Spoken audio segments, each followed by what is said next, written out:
tabayyana rusdu minal ghai. Yang baik itu baik, yang jahat itu jahat. Allah Subhanahu wa taala mengatakan, inna dina indallahil Islam. Sungguhnya yang paling baik, agama yang direstui oleh Allah hanyalah agama Islam. Tetapi walaupun Allah mengatakan agama Islam adalah agama yang paling baik, kalaulah ada orang yang tidak mau masuk Islam, la ikraha fiddin, qad tabayyana rusdu minal ghai. Tidak ada paksaan dalam agama. Yang terbaik adalah agama Islam, tetapi engkau boleh atau tidak akan dipaksa, tidak akan diperangi hanya karena engkau tidak mau masuk agama Islam. Tidak ada zaman dulu para wali songo memerangi orang Jawa karena orang Jawa belum mau masuk agama Islam. Tidak ada. Wah, itu ada perang-perang kerajaan. Itu mah perang politik, pengen jadi raja, bukan merangi umat orang Jawa yang belum masuk Ini ajaran dari para wali songo, para luhur kita yang telah menjadikan Borobudur, menjadikan Candi Prambanan, Candi Teko, Candi Sewu. Ini orang Jawa Tengah adalah orang-orang yang berperadaban tinggi, yang bisa mengalahkan Nusantara. Hanya beberapa peradaban di dunia seperti Mesir, Cina, Yunani. Tetapi banyak bangsa-bangsa yang dia tidak memiliki peninggalan peradaban leluhur mereka. Tapi orang Nusantara, terutama Jawa Tengah, itu banyak sekali meninggalkan artefak-artefak, arkeologi, peninggalan sejarah dari leluhur kita yang telah membuktikan bahwa leluhur kita adalah orang-orang yang hebat pada masanya. Maka orang-orang Nusantara, orang-orang Jawa Tengah, orang-orang Boyolali harus menjaga kebesaran dan kemuliaan ini dan menurunkannya kepada anak cucunya ila yaumil qiyamah untuk berdiri tegak seperti orang Jawa, untuk berdiri tegak sebagai orang Nusantara, untuk menjaga kemuliaan negara, kemuliaan bangsa, kemuliaan agama Allah. Jangan ini orang Jawa, orang Nusantara keok sama bangsa lain. Orang Mongol bisa mengalahkan Baghdad zaman dulu. Orang Mongol bisa mengalahkan Khazar. Tapi ketika orang Mongolia, Genghis Khan, Kubilaikan datang ke Jawa, menyerang orang Jawa, bukan orang Jawa yang kalah, tetapi yang kalah adalah orang Mongolia, yang kalah adalah orang Cina.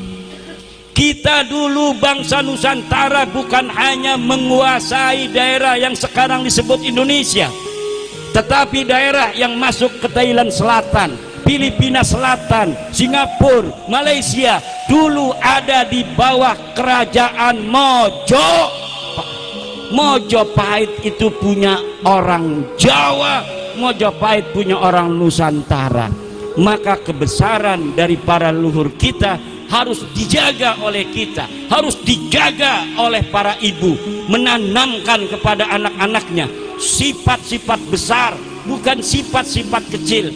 Anaknya dididik untuk menjadi para pemimpin-pemimpin agama, dididik untuk menjadi pemimpin-pemimpin bangsa. Bangsa Nusantara bangsa yang besar, dirinya bahan yang baik, bisa dijadikan apa saja. Bahkan sebenarnya bukan hanya bisa menguasai Nusantara, kalau ini semua dipupuk, bisa jadi kita akan menjadi negara yang menguasai dunia. Bangsa Nusantara bisa jadi akan menguasai dunia kalau kita hari ini menanamkan sifat-sifat yang baik kepada anak cucu kita, kemudian anak cucu kita membawa kebaikan itu kepada generasi setelahnya, dan di suatu saat, di suatu masa, bangsa Indonesia ini akan menguasai dunia, menjadi bangsa yang paling dihormati dan diperhitungkan oleh dunia. Amin ya Allah ya Rabbal. Kita tidak kekurangan makan, ibu-ibu. Orang-orang di Afrika kekurangan makan, orang di Yaman hari ini kekurangan makan, orang di daerah-daerah lain, di negara-negara lain banyak yang dia lagi berpikir bagaimana cara memberi makan rakyatnya.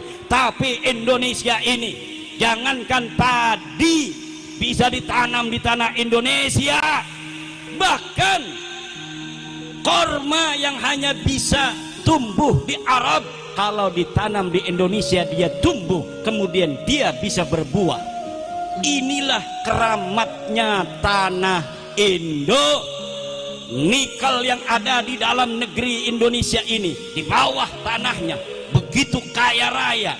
Uranium, minyak, emas, perak, masih banyak yang belum ditemukan. Jangan-jangan di bawah pondok pesantren ini, kalau kita keduk 2 meter saja emas semua ini. Kira-kira Kiai Musta'in kalau dikeduk ada 1 meter aja emas, di bawahnya majelis, kira-kira kita biarkan majelisnya untuk ngaji apa kita bongkar dulu? Dibongkar dulu. Kalau dibongkar dulu, bagaimana kalau ternyata semua yang ada di dalam lokasi ini emas semua? Apa pindah pondoknya? Kan kita bisa katanya pindah ke yang lainnya. Bisa jadi. Tanah kita tanah kaya, ibu-ibu. Tanah kita tanah kaya, kita tidak kekurangan air. Kita punya yang namanya sungai di setiap daerah. Ada negara yang tidak punya sungai sama sekali. Kalau hujan tidak turun, kemudian kemarau terlalu panjang, maka dia akan mudah sekali kehabisan air dari pompa-pompa mereka. Tapi kita kadang-kadang 8 bulan gak hujan-hujan, sanyo kita masih keluar air aja. Kalau udah 10 bulan, 11 bulan baru krek. Tapi ternyata biarpun yang namanya sungai itu kering, tidak ada airnya, kalau kita keduk 1 meter saja sudah keluar air. Betul apa tidak? Itulah tanah tercinta kita, tanah lahir beta, tanah Indo.